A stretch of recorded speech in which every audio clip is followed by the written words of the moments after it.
श्री शिवाय नमस्तुभ्यम दोस्तों।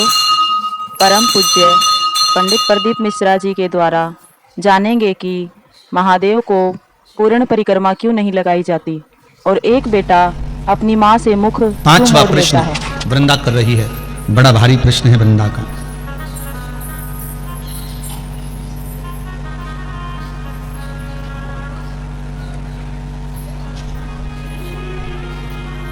जब मां अपने बेटे को जन्म देती है, बहुत भारी प्रश्न है। खरगोन की इस पावन धरा से जो ये पाठक परिवार द्वारा कथा चल रही है, इस कथा से पूरे विश्व के लोगों को इस प्रश्न के बल पर बल प्राप्त होगा। ये जो 5 प्रश्न हैं, शायद जीवन में कभी श्रवण करने को मिले हो, इसका उत्तर की ना मिला हो, पर हर व्यक्ति के दिल की तमन्ना थी इन 5 प्रश्नों को वैष्णव के मुख से सुनना और वैष्णव के लिए कहना। 5वां प्रश्न है, मां जिस बेटे को जन्म देती है, अपने स्तन का दूध पिलाती है, अपने रक्त से सराबोर कर कर गर्भ में रखती है, वो बेटा एक दिन अपनी मां से मुख क्यों मोड़ लेता है? प्रश्न जरा प्रबल है।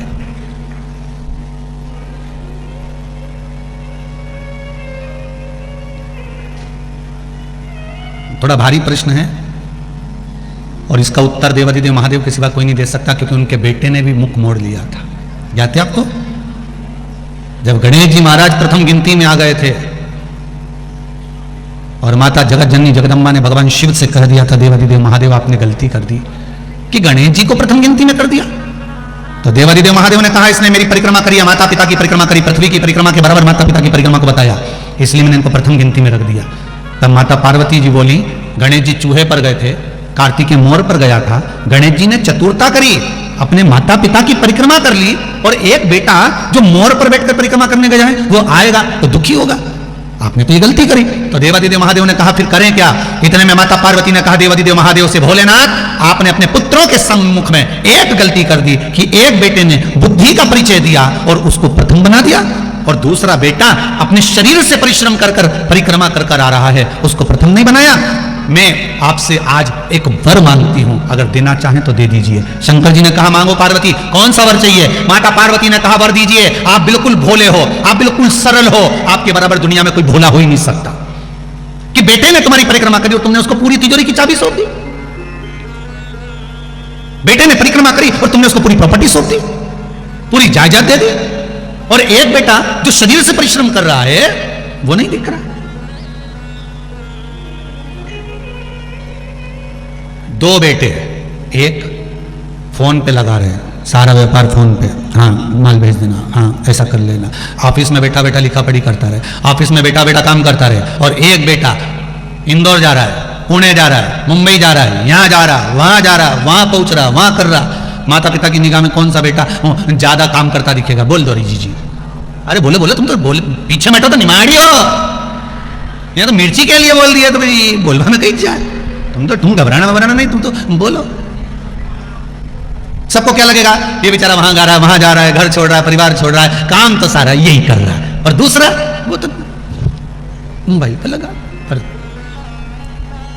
एक अगर मोबाइल पर लगा हुआ है, बैठकर ऑफिस संभाल रहा है, वो भी अपना बुद्धि का परिश्रम कर रहा है, तो दूसरा भी चल फिर कर परिश्रम कर रहा है। परिश्रम में दोनों कम नहीं है, ये मां जानती है, इसलिए माता पार्वती ने कहा कि वो शरीर का परिश्रम कर कर आया और इसने बुद्धि का परिश्रम करा, तुमने प्रथम स्थान दे दिया। माता पार्वती जी कहती है, भोलेनाथ एक वर दे दीजिए। शंकर जी ने कहा, मांगो क्या चाहिए? बस वर इतना सा दे दीजिए, आज के बाद कभी तुम्हारी परिक्रमा नहीं हो, आज के बाद तुम्हारी कभी पूर्ण परिक्रमा नहीं हो। अगर कोई पूर्ण परिक्रमा करेगा तो उसका करा हुआ सारा पुण्य समाप्त हो जाएगा। शंकर जी ने कहा, तथास्तु।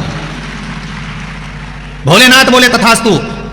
इसलिए पार्वती ने कहा, आपकी आधी परिक्रमा होगी, जहां से चले थोड़ी दूर तक घूमे, जहां से जल निकलता है उसको पार नहीं किया गया, वापस घूमकर वहीं से आ गए, आपकी आधी परिक्रमा होगी। क्योंकि हम भोले इतने हो, कोई परिक्रमा लगाकर चले गया तो तुम दे दो, तुम्हारे तो वचन। लंका अधिपति रावण ने आकर कह दिया था कि प्रभु सोने की लंका दे दो, दे दी। एक दिन उसने कह दिया पार्वती जी को दे दो, निकल ले जा।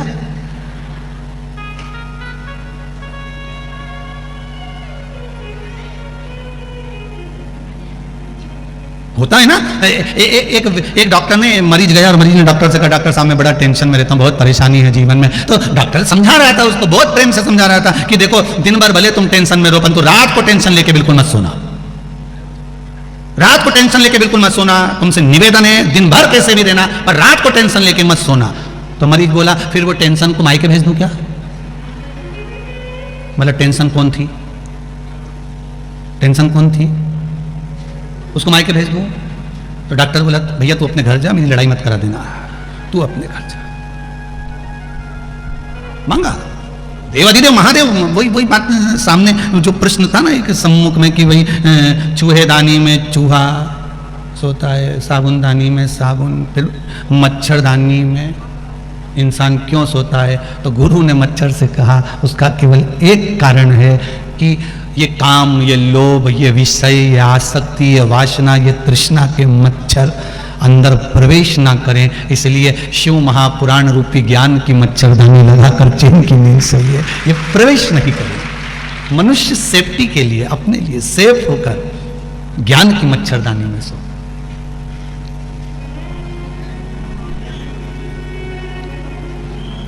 अब वर दीजिए मुझको कि आपकी कभी पूर्ण परिक्रमा नहीं होगी। शंकर भगवान ने कहा तथास्तु, मेरी पूर्ण परिक्रमा नहीं होगी, तूने वर मांगा है दे देता हूं। कार्तिकेय जी आए, कहा पिताजी मैं परिक्रमा कर कर आ गया हूं।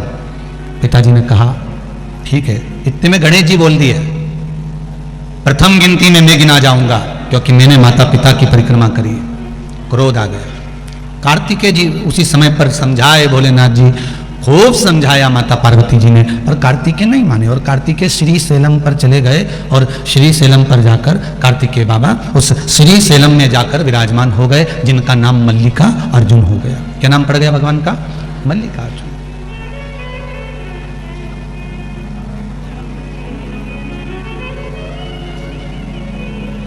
भगवान श्री मल्लिकार्जुन के रूप में विराजमान हो गए। अब देखो महीने में एक बार माता पार्वती और भगवान शंकर मल्लिकार्जुन भगवान को, भगवान कार्तिकेय को मनाने के लिए पहुंचते हैं। प्रत्येक महीने में भगवान शंकर और पार्वती वहां पहुंचते हैं कार्तिकेय जी को मनाने के लिए, कि कार्तिकेय जी रुष्ट होकर चले गए। वही प्रश्न माता वृंदा कर रही है भोलेनाथ के सामने, भगवान नारायण के सामने। एक परम भगवदीय वैष्णव दूसरे वैष्णव से प्रश्न कर रहा है कि मां जब बच्चे को जन्म देती है, मां जब बेटे को जन्म देती है, तो बेटा अपने माता पिता से मुख क्यों मोड़ लेता है? उसका कारण क्या है?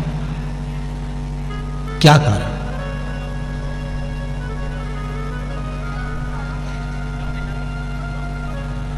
पर कई घर ऐसे भी हैं जिसमें माता पिता से बच्चे मुख नहीं मोड़ते।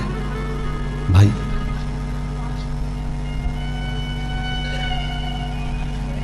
कई घर ऐसे भी हैं, आज भी कई घर ऐसे हैं, घर में एक व्यक्ति बीमार होता है और उसके लिए अगर खिचड़ी बनती है चावल की तो पूरे घर को खिला देते हैं, पूरे घर को। घर में एकादशी का व्रत एक का होता है, साबूदाने की खिचड़ी सब खाते हैं। इसी से नजर आती है कि एकता कितनी अपने घर में हो, इसी से नजर आती है कि व्रत एक का और निपटा सब रहे। इससे समझ में आ जाता है कि हाँ ठीक है।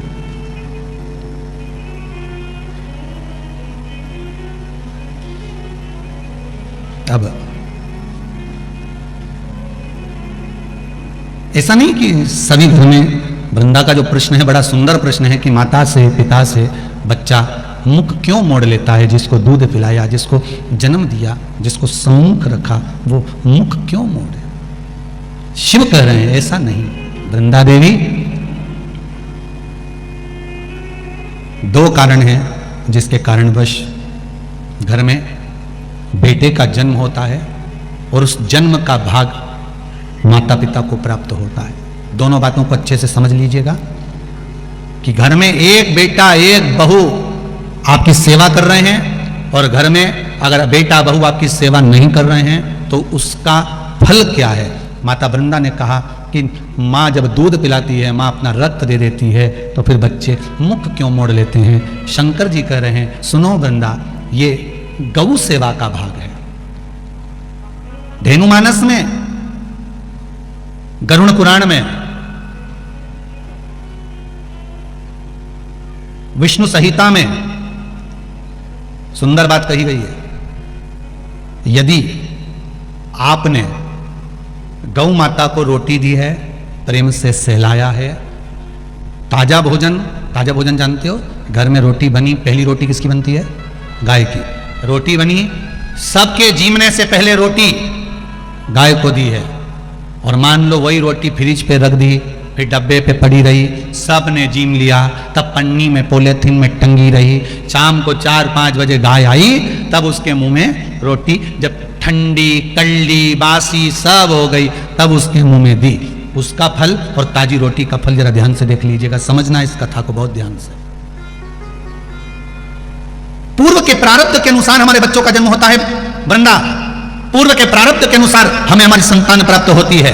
अगर किसी गौ माता की सेवा करी है, गाय को एक रोटी दी है, गाय को चारा दिया है, गौ माता की सेवा करी है, किसी की सेवा में अगर तुम लगे हो, किसी जीव को, चाहे वो चींटी हो, चाहे वो कौवा हो, चाहे वो पक्षी हो, चाहे वो पशु हो, किसी जीव को अगर तुमने ताजा भोजन दिया है और उसकी सेवा प्रेम से करी है, तो तुम्हारे घर में जो बेटा जन्म है, तुम्हारे घर में जो बहू आती है, वो तुम्हारी सेवा में तल्लीन रहती है महाराज। और अगर तुम्हारे दरवाजे पर गाय आई, तुम्हारे दरवाजे पर जीव आया, तुमने एक बार रोटी दे दी और रोटी देने के बाद दूसरी बार उसको डंडा लेकर भगा दिया, तुमने गाय को धप मारकर भगा दिया, गाय दरवाजे से भूखी चली गई, कहीं तुमने डंडा मार दिया, कहीं उसको अपशब्द कह दिया, कहीं चिल्ला के बोल दिया, हाओ अभी तो दी थी रोटी, फिर आ गई, अब मत दे, क्या मना कर रही हूं ना, अंदर रख दे छोरा, बार बार रोटी देगा क्या, अभी दी तो थी, और घर में चिल्ला चोट करे, बड़बड़ाए।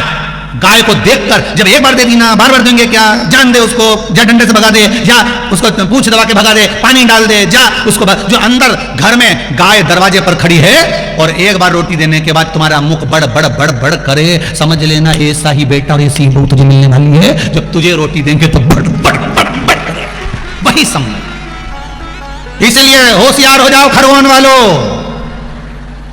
वो क्या बोलते, सावधान इंडिया, सावधान। फिर वही वाली बात आ गई, मत बुरे कर्म कर बंदे वरना पछताएगा, भगवान की आंखों से तू बच नहीं पाएगा, तू बच नहीं पाएगा। अरे ओ अज्ञानी मत करना दान। क्यों भटके भाई, किस लिए भटक रहा? अरे एक मीराबाई की सहेली ने मीराबाई से कह दिया था, मीराबाई की सखी बोली है, मीरा तेरे दादाजी तेरे परिवार वाले मालूम है तेरे को, वो राणा के साथ तेरा ब्याह कर रहे हैं, राणा के साथ।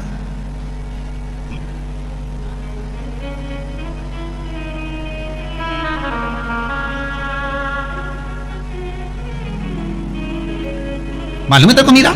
मीराबाई ने कहा मेरे परिवार वाले मेरा ब्याह, अरे मेरी मां को तो मालूम है कि जब एक दूल्हा निकल कर जा रहा था तो मैंने माता से पूछ लिया था ये कौन जा रहा है और डोली में कौन जा रही, तो मीरा की मां ने कह दिया था ये दूल्हा है वो दुल्हन है। तो मैंने मां से जिद करी थी, मां मुझे दुल्हन बनना है, मेरा दूल्हा ला, और मेरी मां ने मुझे लकड़ी की, एक पत्थर की, एक कांट की, एक भाटा की, एक मूरत मुझे लाकर दे दी थी पत्थर की। वो मूरत से मेरी लगन लग गई, तो अब दूसरी लगन कहां लगाऊंगी बता।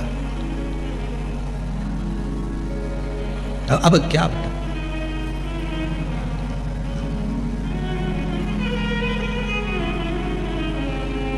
और मीरा जब फिर भगवान को बुलाती, उसकी लगन।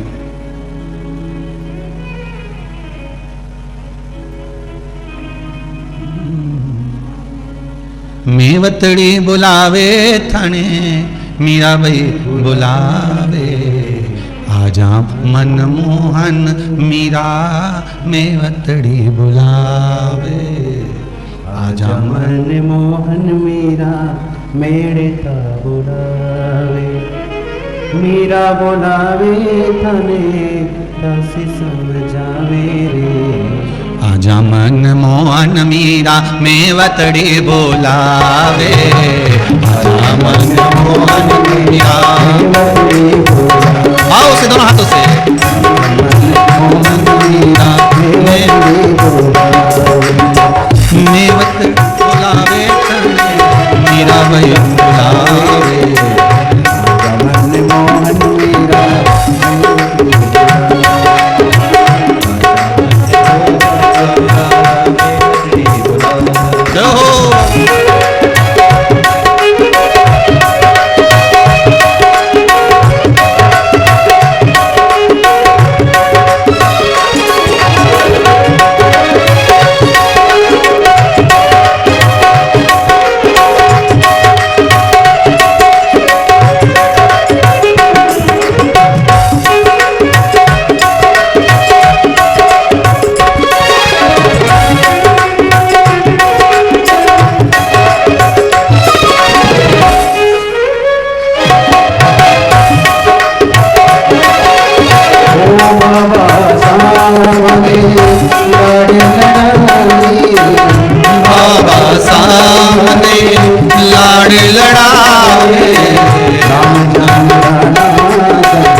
तमणे दास को आवे आजा मन मोहन मीरा मेरे ताऊ आजा मन मोहन मीरा मेरे ताऊ मेरे ताऊ दासी समझावे मेरे ताऊ बुलावे तड़े दासी समझावे आजा मन मोहन मेरे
ठाकुर ने जमाओ जग दीप साथ जाना जी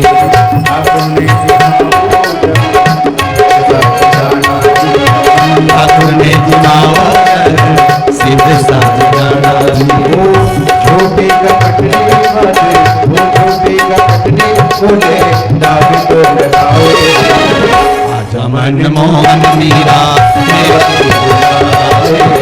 आजा मन मोहन मीरा मेरा बुलावे थाने दास समझावे मेरा बुलावे थाने दास समझावे आजा मन मोहन मीरा मेरा